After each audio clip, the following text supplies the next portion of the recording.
Hello my dear students, मेरे प्यारे प्यारे बच्चे, कैसे हैं आप सब?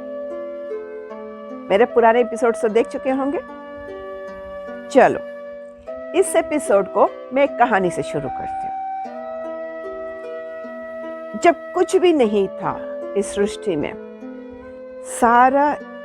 सारी जगह अंधेरा छाया हुआ था और उस अंधेरे में हमारी पोटेंशियल एनर्जी या कॉस्मिक एनर्जी, शिव जी का नाम लो, यहोवा नाम लो, कुछ भी नाम चलेगा, हाँ, नाम में कुछ नहीं। तो ये कॉस्मिक एनर्जी खाली बैठा था। बैठे बैठे बैठे बहुत दिनों के बाद शायद बोर हो गए होंगे। उनको लगा कि चलो कुछ करते हैं। जैसे ही उनको लगा कि कुछ करते हैं, हर जगह टिमटिमाते तारे, हर जगह उनके पेट से, बाहर से, उनको पूरा हर जगह टिमटिमाते तारे आ गए। तो तारों को देख के इस कॉस्मिक एनर्जी को बहुत खुशी मिली। सोचे कि मुझे लगा कुछ करने को और इतने सुंदर सुंदर तारे आ गए, अब मैं प्लान करके कुछ करूंगा।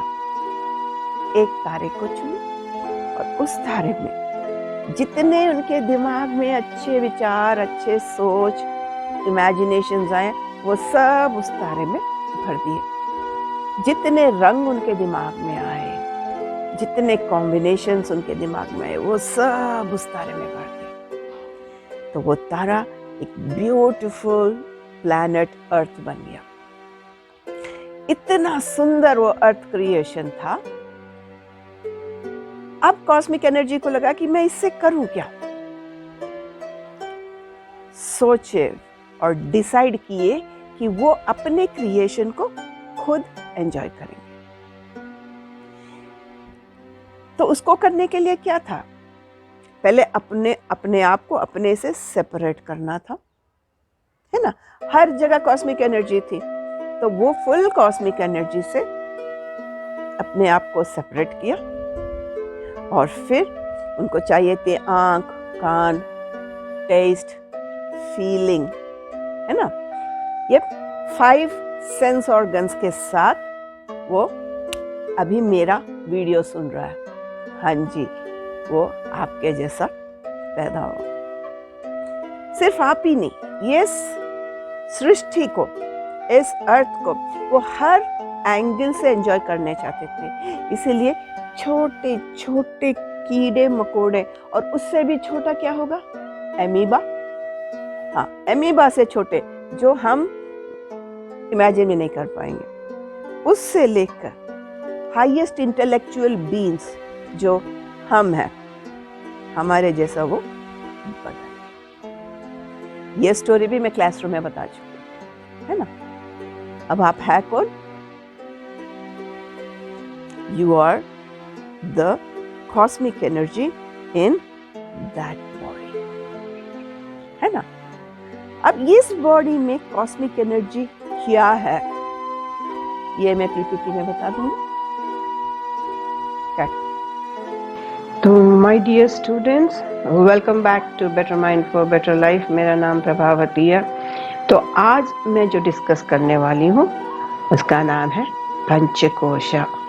ये पंचकोश यानी कि 5 कवर्स, और ये हमारी जिंदगी और हमारे बॉडी के बारे में समझने का एक बहुत बढ़िया ट्रायल है। तो चलिए, मैंने जैसे पहले बताया था, भगवान या कॉस्मिक एनर्जी खाली खाली बैठे बोर हो रहे थे, तो उनको लगा कि कुछ अच्छा सा क्रिएट करें। तो टिमटिमाते तारे सब आ गए। तो उसमें से एक तारा को चुना और उसमें अपने पूरा इमेजिनेशन से सुंदरता से भर दी, और वो तारा सुंदर सा एक प्लैनेट अर्थ बन गया। और इस अर्थ को एंजॉय करने कॉस्मिक एनर्जी ने हम लोगों का रूप में इस अर्थ में आ गए। खाली हम लोगों का नहीं, हर तरह से इस अर्थ को एंजॉय करना चाहते थे। इसलिए छोटे मोटे कीड़े मकोड़ों से लेकर हाई इंटेलेक्चुअल हमारे तक ये अर्थ में आ गया। इसका मतलब क्या होता है? हर चीज में सुपर कॉन्शियस का एक अंत होता है। इस सुपर कॉन्शियस को हम भगवान शिव ऐसे हिंदू लोग बोलते हैं, यहोवा करके क्रिश्चियन लोग बोलते हैं, अल्लाह मोहम्मदियंस बोलते हैं, है ना। अलग अलग नाम है पर कॉस्मिक एनर्जी एक ही है ना। अब ये हमारे शरीर में कहाँ है, इसको हम थोड़ा थोड़ा देखें। तो ये 5 कोश यानी कि 5 कवर्स, तो ये 5 कोश को क्या क्या कहते हैं? पहला है अन्नमय कोश, फिर है प्राणमय कोश, उसके बाद मनोमय कोश और विज्ञानमय कोश, और फिर अंदर में आनंदमय कोश। ये अन्नमय कोश है जो लोगों को दिखता है, हमारा बॉडी, हमारे बॉडी लैंग्वेज, हमारे बॉडी के अंदर सब सिस्टम्स जैसे digestive system, muscular system, skeletal system, reproductive system, है ना, ये सब अन्नमय कोश में आता है। और ये किसको इन्फ्लुएंस करता है? हमें देखने वालों को, ये बाहर वालों को, हमारे आउटर वर्ल्ड को ये इन्फ्लुएंस करता है। ये अन्नमय कोश तंदुरुस्त अच्छा है तो रिलैक्स्ड रहता है, या अन्नमय कोश में कुछ प्रॉब्लम्स है तो ये दर्द या हीट महसूस करता है, कोल्ड महसूस करता है, ये सब, है ना। उसके बाद आता है प्राणमय कोश। ये शरीर जिंदा रहने के लिए बच्चों प्राण चाहिए होती है। तो ये प्राणमय कोश में 5 टाइप्स होते हैं, ओके। ये 5 वायु भी कहते हैं और 5 प्राण भी कहते हैं। ये प्राणमय कोश किसको इन्फ्लुएंस करता है? हमारा शरीर को। अगर हमारे अंदर का प्राण स्ट्रांग है, एनर्जी स्ट्रांग है, तो हमारा शरीर भी स्ट्रांग रहेगा, है कि नहीं। तो इस तरह यह प्राणमय कोश हमारा शरीर को इन्फ्लुएंस करता है। इसी प्राणमय कोश से हम हेल्दी रहते हैं या वीक रहते हैं, या कुछ कॉन्स्टिपेशन, गैस, इस तरह के एलिमेंट्स भी इस प्राणमय कोश की टेढ़े मेढ़े होने की वजह से होती है। हाँ, और तीसरा जो है मनोमय कोश। मनोमय हमारे फीलिंग्स को मनोमय कोश कहते हैं। और ये फीलिंग्स किसको इन्फ्लुएंस करते हैं? हमारी प्राणमय कोश को। अगर हम खुश रहते हैं तो हमारी एनर्जीज बहुत स्ट्रांग रहते हैं, बहुत सारे काम कर सकते हैं। अगर हम दुखी या टेंस्ड रहते हैं तो हमारे अंदर का प्राणमय कोश जो है वो थोड़ा वीक हो जाता है और हम सही से काम नहीं कर सकते, है ना। ये मनोमय कोश के एग्जाम्पल्स क्या होते हैं? खुशी, Joy, grief, anger, stress and fear, ऐसे सब हर कोई फीलिंग्स इस मनोमय कोश में आता है। अब मनोमय कोश के बाद जो है वो विज्ञानमय कोश है। यह विज्ञानमय कोश हमारी अंदर हुई नॉलेज को, हमारे जितने भी ज्ञान हमारे में है, बाहर से हम सीखे, इसके अलावा हमारे अंदर एक ज्ञान है जो बहुत हमारे डीएनए में बसा, वो बहुत जन्मों से, या बहुत पूरा एक्चुअल ज्ञान जो है वो सब हमको मालूम है ना। तो ये किसको इन्फ्लुएंस करता है? ये हमारे मनोमय कोश को इन्फ्लुएंस करता है। हम जो फील करते हैं ना, खुशी दुखी किसी चीज पे, छोटे छोटे चीज पे, एक्चुअली उस चीज पे हम खुशी या दुखी ऐसे नहीं होते। उस चीज को हमारे ज्ञान से हम जैसे देखते हैं उस प्रकार से हम फीलिंग करते हैं, ओके। अगर एग्जाम्पल, आप अंधेरे में कुछ रस्सी को देख लिया और आपको लगा कि वो सांप है, तो सडनली आप डर जाओगे। पर आपका ज्ञानमय कोश, आपका नॉलेज से आपको समझ में आया कि वो रस्सी है, तो आपका डरना नहीं होगा। और ये डरना कहाँ होता है? मनोमय कोश में, है कि नहीं, फीलिंग्स में होता है। इसलिए ये विज्ञानमय कोश हमारे फीलिंग्स को कंट्रोल करती है ना। और ये विज्ञानमय कोश का एग्जाम्पल क्या है? विजडम। हम जो एक्सपीरियंस करते हैं, बड़े लोगों के साथ सुनते हैं, या हमारे पूर्व जन्म के विजडम, इस जन्म में हम लोग जैसे एक्सपीरियंस करते हैं। और इनेट का मतलब क्या होता है? हमारे पैदाइशी कुछ ज्ञान लेके पैदा होते हैं। जैसे छोटा सा बच्चा जब पैदा होता है, उसे कैसे मालूम पड़ता है कि उसे दूध पीना चाहिए, है ना। वो पहले से उसे कैसे मालूम होता है? कोई सिखाते नहीं है वो, है ना। तो ये सब ज्ञान विज्ञानमय कोश में बसे हैं, और ये विज्ञानमय कोश मनोमय कोश को और हमारे फीलिंग्स को इन्फ्लुएंस करता है। और विज्ञानमय के बाद आनंदमय कोश। ये आनंदमय कोश हमारे अंदर के भगवान है, जिसके वजह से हम इस शरीर धारण करके इस दुनिया में रह रहे हैं। ये आनंदमय कोश हमारा अंदर भगवान है, हमारा अंदर का खुदा, हमारा अंदर का यहोवा और हमारे अंदर का शिव, या कुछ भी नाम आप दे दो, हमारे अंदर का कॉस्मिक सुपर कॉन्शियस जिसे कहते हैं। और इस सुपर कॉन्शियस को ना कोई रूल्स है ना कोई रेगुलेशंस है, ये किसी को इन्फ्लुएंस नहीं करता, बस एक ही चीज जानता है कि एंजॉय करे, इसीलिए तो पैदा हुए है ना हमारे रूप में, और ये एंजॉय करना जानता है। इन्हें कुछ नहीं मालूम, ना कोई रूल्स है ना कोई रेगुलेशंस है। ये रूल्स एंड रेगुलेशंस कौन करते हैं? हमारे फीलिंग्स के मुताबिक हम अपने को एक रूल लगा लेते हैं, उस रूल का हम विज्ञान बना लेते हैं, और ये विज्ञान उसी को रूल करता रहता है ना। अगर आप अपने अंदर के सुपर कॉन्शियस या आनंदमय कोश को टटोल के उसका मुताबिक चलने लगो, तो ये बहुत बहुत ही आनंददायक हो जाएगा आपकी जिंदगी। और द गॉड इन अस, जो सुपर कॉन्शियस है, इस सुपर कॉन्शियस को मैनिफेस्ट करना भी आता है।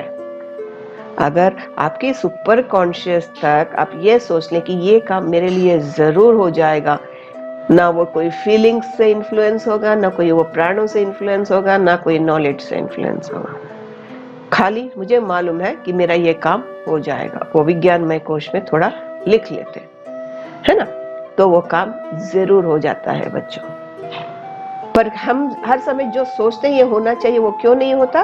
क्योंकि हमारा दिमाग में ये फीलिंग्स के साथ हम अपने विज्ञान प्राण को इन्फ्लुएंस करते हैं, और ये फीलिंग्स हमारे विज्ञान के साथ आता है, और हमारा विज्ञान में हम लिख के रखे हैं कि शायद नहीं हो। ये डाउट जब आ जाता है हमारे दिमाग में, तो वो डाउट वाला चीज वो हो जाता है ना। हमारे अंदर भगवान है, तो हम जो सोचे वो होना चाहिए, और एग्जैक्टली वही होता भी है। ये हमारे अंदर का जो भगवान ये नहीं जानता कि ये सही है या ये गलत है, और ये आनंदमय कोश यूनिवर्सल एनर्जी के साथ जुड़ा हुआ है, हाँ, तो ये नहीं जानता कि ये सही है या ये गलत है। आप जो स्ट्रांगली सोचते हो वही कहीं ना कहीं से हो जाता है। मैंने कम्युनिकेशन का थर्ड टाइप ऑफ कम्युनिकेशन में भी ये बताया है कि नहीं। अब हमारे अंदर जो प्राण कोश है उसमें 5 तरह के प्राण हैं, वायान, उड़ान, प्राण, समान, अपान। ये 5 एनर्जीज हमारे बॉडी के 5 पार्ट्स को रूल करते हैं। जैसे वायान हमारे नर्वस सिस्टम को रूल करता है, और हमारे पूरे शरीर में ये रूल करता है, और ये सही है तो हमारा ब्लड सर्कुलेशन बहुत अच्छा होगा, हमारे अंदर के बाउल मूवमेंट्स सब अच्छे होंगे, हमारे अंदर बहुत एनर्जी रहेगी। ओके, अगर ये कम है तो हमारे में हाथ में नंबनेस, झुनझुनाहट पैदा होना, जुर करके, ये सब होता है। उसके बाद उड़ान वायु कहते हैं या उड़ान प्राण कहते हैं, वो हमारी थ्रोट, गला और हमारे चेस्ट और हमारे सर, ये तीनों को वो है। अगर ये कम होता है तो हम किसी से बात करने को पसंद नहीं करते। हमारी एनर्जी अगर ये कम हो जाती है, हमें सोचने की क्षमता कम हो जाती है, दिमाग में कुछ नहीं आता, हमें किसी से बोलने के लिए बहुत कष्ट करना पड़ता है, बोलते यार मुझे थोड़ा देर शांत बैठने दे यार, मुझे कुछ नहीं बोलना। इस तरह से ये हमारा ग्रोथ को भी बंद कर लेता है, और हमारे नर्वस सिस्टम पे भी ये एक्ट करता है। और ये उड़ान वायु सही रहे तो ये सब हम अच्छे से बोल सकते हैं, अच्छे से सोच सकते हैं। ओके, अगर ये ब्लॉकेज है इसमें तो हमारी कम्युनिकेशन में प्रॉब्लम होती है। आप जो बोलते हो वो इधर कोई समझ नहीं पाते, या आप लो स्वर में बोलते हो कोई सुन नहीं पाते, इस तरह की होती है। अब तीसरा है प्राण। प्राण यानी कि प्राणवायु, ये जो भी हम सांस से अंदर लेते हैं या कुछ भी, ये प्राण होता है। ये हमारी चेस्ट, हमारे हार्ट और हमारे लंग्स में रहता है और इसका फंक्शन है सांस लेना, बाहर से जो भी दिखता है उसको अंदर लेना, परसेप्शन, हम उसको सही से सोच बैठना। अगर ये हमारे में सही नहीं है तो हम आलसी रहते हैं, हमारा हार्ट एंड लंग्स का कंडीशन सही नहीं होता है। जैसा हार्ट बीट ऐसा लो हार्ट बीट होगा या हाई हार्ट बीट होगा, या लंग्स में खांसी, लंग इन्फेक्शन, ये सब होएगा। ओके। उसके बाद है समान वायु। ये समान वायु हमारे नाभि में रहता है। प्राण, इसका जो प्राण है वो हमारे नाभि में रहता है और ये हमारा डाइजेस्टिव सिस्टम, हमारे मेटाबॉलिज्म, ये सब देखता है। ये प्राण सही रहे तो हम जितना भी खाएंगे जल्दी से पच जाएगा, उतना एनर्जी आएगा, हम खुशी खुशी हर जगह घूम पाएंगे। ये अगर वीक है तो हमें डाइजेस्टिव प्रॉब्लम होगा, जो भी खाएंगे उसमें एसिडिटी जैसा आएगा, है ना, लूज मोशंस हो जाएंगे, इस तरह से। ओके। उसके बाद है अपान वायु। ये नाभि के नीचे जो भाग है उस भाग में पूरा रहता है और ये अपान वायु जो भी हमारा शरीर से बाहर जाता है उसको कंट्रोल करता है। बच्चे पैदा करने में हमारे शरीर से जो भी निकलता है, लाइक, है ना, मलमूत्र, ये सब इसी में है। अगर ये वीक रहता है तो पीरियड्स की प्रॉब्लम होती है, कॉन्स्टिपेशन होता है, ह्यूमरॉइड्स होते हैं। तो इस तरह ये पंच प्राण हमारे शरीर में भी हमारे शरीर में ही है तो वो यहीं पे एक्ट करेंगे ना, बाहर लोग थोड़ी से एक्ट करेंगे। और ये किससे कंट्रोल होता है? हमारे मनोमय कोश से। हमारी फीलिंग्स सही हैं तो हमारा प्राण भी सही रहेगा, है ना। तो बच्चों, हर एक की जिंदगी में जो भगवान इस शरीर में है वो 5 स्टेजेस से गुजरते हैं। एक है बाल्य, यानी बच्चों वाला। तो ये बाल्य वाला स्टेज में ना कोई सही ना कोई गलत, खुद भगवान ही जीते रहते हैं।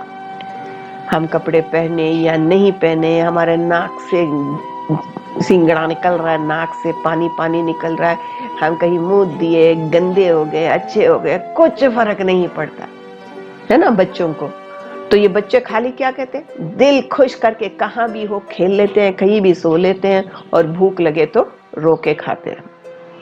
बस ये दोनों ही इन बच्चों को पहले मालूम होता है, उसे बाल्यम या बच्चों। ओके। तो उसके बाद है ब्रह्मचर्य।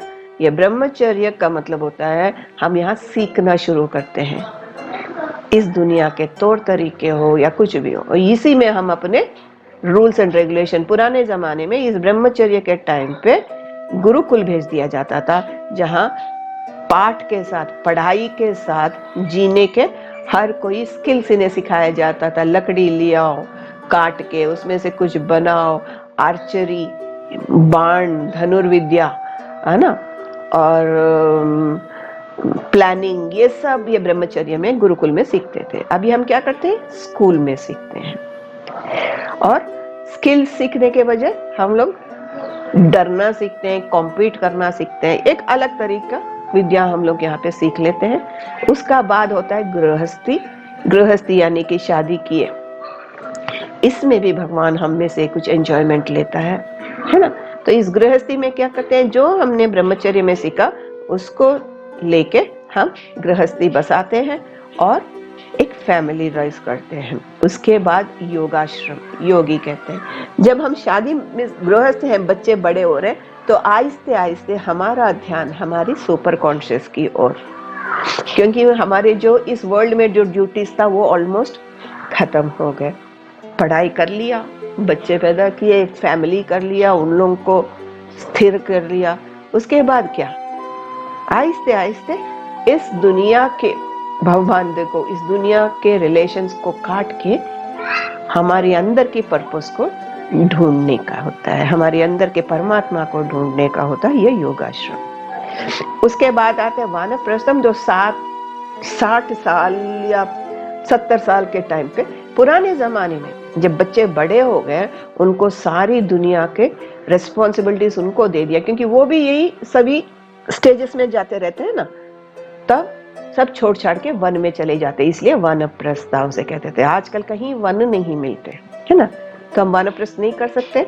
जरूर कर सकते हैं हम अपने ही घर में रह के ये सब दुनिया के सभी थॉट्स को या सभी चीज़ों को छोड़ के अब हमारे अंदर के परमात्मा को ढूंढने में लग जाएं, दुनिया के रेस्पॉन्सिबिलिटीज, दुनिया के फीलिंग्स को छोड़ के, है ना। तब जाके हम हेल्दी रहेंगे, हैप्पी रहेंगे और हमारी इस दुनिया में आने का पूरा पर्पस को हम कंप्लीटली सॉल्व करेंगे। ओके, तो ये 5 इसमें चलते हैं। हमारा शरीर में ये 7 चक्र होते हैं, इसके बारे में दूसरा दिन एक और मैं, हमारे शरीर में ये 7 चक्र होते हैं, इसका बारे में मैं अगले कहीं दूसरे एपिसोड में मैं बताऊंगी, है ना। So till then be happy, be blessed, खुश रहो, लव यू। समझे स्टूडेंट, आपका अंदर से जो कॉस्मिक एनर्जी है वो आपसे सुपर कॉन्शियस की लेवल में आपका अंदर है। हमने कॉन्शियस और सबकॉन्शियस देख चुके हैं, अगर नहीं देखें तो पिछला एपिसोड जाके ज़रूर देखें। अब आपकी अंदर सुपर कॉन्शियस को हम बाहर कैसे ला सकते हैं, और सुपर कॉन्शियस जैसा चाहता है वैसे हम एक ब्लिसफुल हैप्पी जिंदगी अपनी अगल बगल के सारे चीज़ों को एंजॉय करते प्यार से खुशी से कैसे जी सकते हैं। अगली एपिसोड में और बहुत सारी चीज़ों को लेके आऊंगी। तब तक के लिए stay blissful, be happy, love you.